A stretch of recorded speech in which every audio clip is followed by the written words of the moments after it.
There is a disturbing movement attempting to destroy the connection between generations. This idea that cutting off parents is healing did not come out of nowhere. It was created, repeated, and sold until it felt normal. And it started with like a few trusted voices. One went on PBS and actually said emotionally immature parents, and they said it so confidently and people started to believe it. Then came the books and the checklists and the posts, making people question every memory they had until those questions turned into resentment. And then you had therapists who started teaching boundaries, but online boundaries became block them and healing became walking away.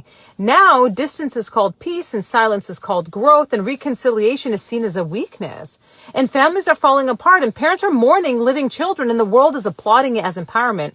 But what's really happening is people are running away from pain instead of repairing it, and they're calling that strength.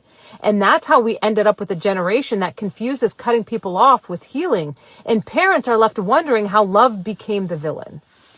This movement is far more dangerous than most people realize. The last verse in the Old Testament, God says he will send the spirit of Elijah to turn the hearts of the fathers toward their children and children toward their fathers. If that does not happen, God says, I will come and curse the land with a curse of utter destruction. Now, some of you absolutely need to set up wise boundaries with abusive parents, but when there's potential for relationship, we need to aim at finding, protecting, and cultivating generational connections and not rush to cut off our families at the roots.